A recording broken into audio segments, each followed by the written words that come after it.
Some call it paradise, while others know it for its melodic urban streets. The truth is, the Dominican Republic is both. It's filled with sun-soaked beaches and towering mountains, as well as a culture that pulses to merengue and bachata. But that's just the beginning of the story. If you truly want to understand how this entire country flows and operates, keep watching, because we're diving into its history, geography, culture, and economy. When Christopher Columbus first landed here in 1492, two indigenous peoples lived on the island: the peaceful, farming Taino and the more warlike Carib. They fished, hunted, and grew crops, but their way of life was about to change forever. Columbus called the island Hispaniola, or Little Spain, and quickly set up Spain's very first colony in the Americas. But those first settlers didn't last, because local resistance wiped them out. Still, the Spanish returned, drawn by whispers of gold. And by 1496, they'd moved south to found Santo Domingo, which became the capital of all Spain's colonies in the New World. Here they built the America's first cathedral, first hospital, and first university. But this was also the start of a harsh new system, including rigid class divisions, the power of the Catholic Church, and an economy built on slavery. Disease and brutal treatment nearly wiped out the indigenous population, so the Spanish looked elsewhere for wealth, turning their attention to Mexico and Peru. In the end, Hispaniola was left behind, a neglected outpost plagued by pirate raids and rival European powers.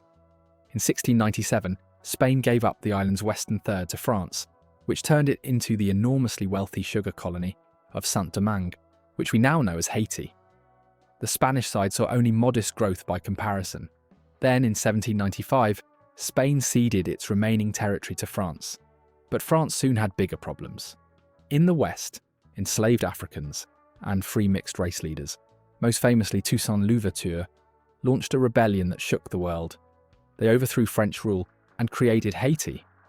By 1809, Spain regained control of Santo Domingo. But 20 years later, Dominican leaders declared independence, though their freedom was short-lived, because just weeks later, Haitian President Jean-Pierre Boyer marched in and united the island under Haitian rule. So for the next 22 years, Haiti ran the government, ended slavery, and broke ties with the Catholic Church, but also seized resources and fueled ethnic tensions. In the 1830s, Juan Pablo Duarte, now remembered as the father of Dominican independence, began organizing resistance. It wasn't until 1844 when the Dominicans declared their second independence. But the new nation was far from stable. And this is what I mean. The rest of the 1800s was a carousel of strongmen known as caudillos, foreign debts, and desperate alliances. President Pedro Santana even handed the country back to Spain in 1861, only for patriotic forces to kick them out again in 1865. Others tried to hand the country to the United States, but annexation never happened. Civil unrest continued until the rise of Ulysses Huro in the 1880s. He was a dictator who brought stability and foreign investment, but ruled with censorship, secret police, and election fraud. By the early 1900s, the Dominican Republic was drowning in debt, and the United States, now its biggest trading partner, stepped in. First, in 1905, the US took control of customs to pay off creditors. Then in 1916, US Marines occupied the country, staying until 1924. They built roads, schools, and sanitation systems, introduced baseball, and rewrote laws, but also controlled the government with little regard for Dominican opinion. When they left behind a modern military, one that would soon produce the country's most infamous ruler. In 1930, Rafael Trujillo seized power, beginning a 31-year dictatorship that ranks among the most brutal in modern history. Trujillo controlled everything. He built grand public works and attracted foreign investment, but also assassinated opponents, massacred thousands of Haitians, and amassed a personal fortune estimated at 3/5 of the nation's economy. It's clear to see that fear kept him in power, but by 1961 he was assassinated and his family was forced out. The years that followed were not any easier though, because in 1962, Juan Bosch became the first democratically elected president in decades, but a military coup removed him after just 7 months. Then a civil war erupted in 1965, prompting another US invasion to prevent what Washington feared might become another Cuba. After that, in 1966, Joaquin Balaguer, a former Trujillo ally, took power. And for the next 30 years, Balaguer dominated politics, alternating between conservative order and allegations of election fraud. By the late 20th century, democracy began to take root. Leaders like Antonio Guzman, Salvador Jorge Blanco, and later Leonel Fernandez tried to modernize the economy, though corruption, inequality, and natural disasters kept progress uneven.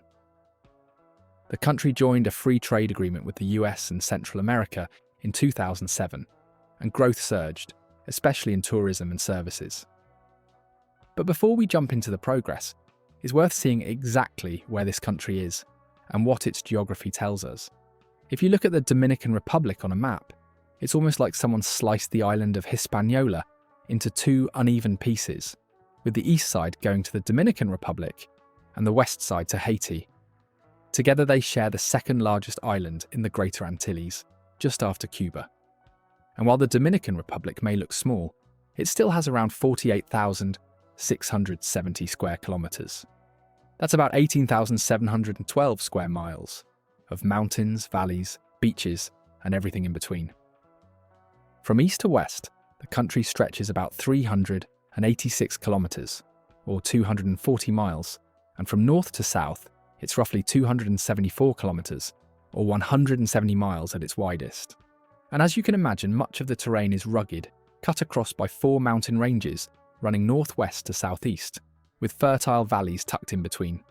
The most impressive of these is the Cordillera Central, the spine of the country, stretching from the northwest of Santo Domingo into Haiti.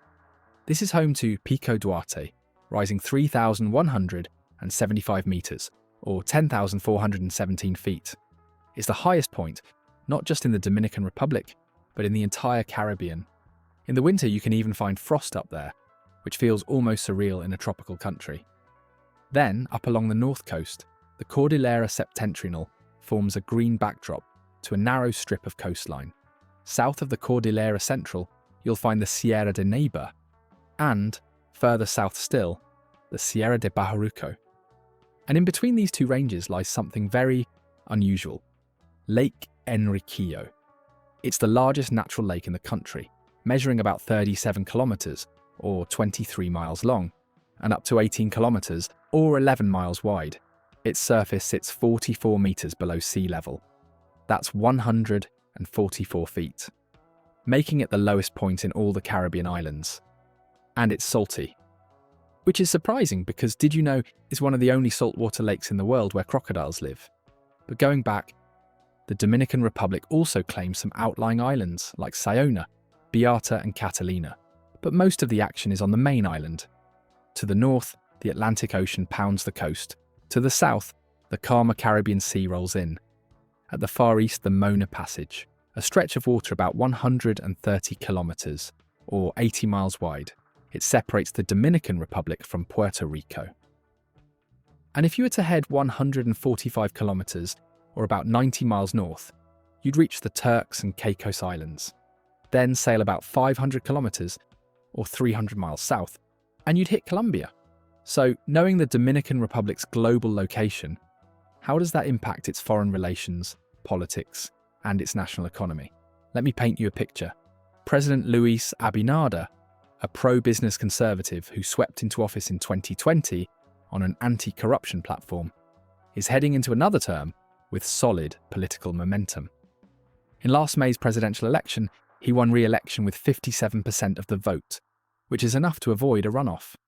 His Partido Revolucionario Moderno, or PRM, also dominated the municipal elections earlier this year, securing 60% of the vote and a wide majority in both houses of Congress. That means Abinader has the political room to push forward with his agenda. And his agenda is ambitious: fighting graft, bolstering economic growth, and tightening security, especially along the troubled border with Haiti. Since Haiti's Prime Minister resigned in early 2024, Abinader has hardened his stance. The Dominican Republic has partially closed the border since October 2023, built a $120 million wall, and set a target of deporting 10,000 undocumented Haitians per week. Abinader says the international community isn't doing enough, calling out the slow deployment of a Kenya-led security mission in Haiti. And if the crisis worsens, the border could remain shut longer, affecting trade and GDP growth.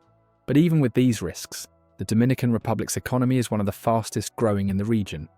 Over the past 2 decades, growth has averaged 3 times the Latin American norm, lifting nearly 3 million people out of poverty.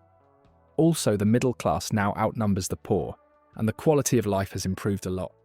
For 2025, forecasts point to growth of around 4% to 5%, powered by strong consumption, steady investment, and structural reforms in energy, water, labour, and education.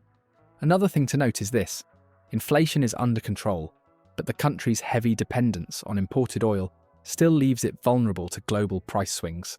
The IMF has praised the country's economic performance, but urged comprehensive fiscal reform to attract more investment, boost revenues, and achieve investment-grade credit status. Abinader proposed such a reform in October 2024, but withdrew it after protests, citing a lack of political consensus. But needless to say, the economy today is far more diverse than it was in the 1960s. After the fall of the Trujillo dictatorship, the country moved from financial capital development to tourism, to free trade zones, to open market reforms in the 1990s, and later to agricultural support. Now the focus is on becoming a service-driven economy and a logistics hub, plus its proximity to the US and interest from China under its Belt and Road Initiative make the Dominican Republic a strategic location, meaning the free trade zones are a major draw. Right now, there are 92 of them, hosting 850 companies in manufacturing, IT, and more. Logistics already accounts for over 3% of GDP, with ambitions to grow that to nearly 4% over the next decade. Ports like Haina and Santo Domingo handle most shipping, but the northern port of Manzanillo is seen as an underused asset, and foreign investors are taking notice. In 2024, 20% of the country's $4.5 billion in foreign direct investment went into manufacturing. Brands like Haynes, Timberland, and Rockwell Automation operate here alongside aerospace firms like Eaton Corporation. Tourism remains vital, making up 8.3% of GDP, or nearly 30% when combined with remittances. But the government is trying to diversify it, promoting health tourism, retirement tourism, and new markets in South America. Plus, an open skies agreement with Argentina doubled visitor numbers from that country, helping offset seasonal dips in North American arrivals. Beyond tourism and logistics, mining is another heavyweight. It contributes over 40% of exports and about 1.4% of GDP, with gold leading the way, but also copper, zinc, silver, and bauxite. But one of the most striking recent shifts is in the labour market. Women now make up about half the workforce, up from just 20 to 30% a generation ago. They dominate employment in banking and finance, though they remain underrepresented in STEM fields. Still, greater female participation has boosted social stability and broadened the tax base. And as of 2024, the country's GDP reached $124 billion. With political stability, an increasingly skilled workforce, and a clear eye on diversifying both its economy and energy sources, many analysts call the Dominican Republic the diamond of Latin America. But as one economist put it, the key to making that diamond shine is sharpening education, managing debt wisely, and keeping the economy resilient in the face of regional and global headwinds.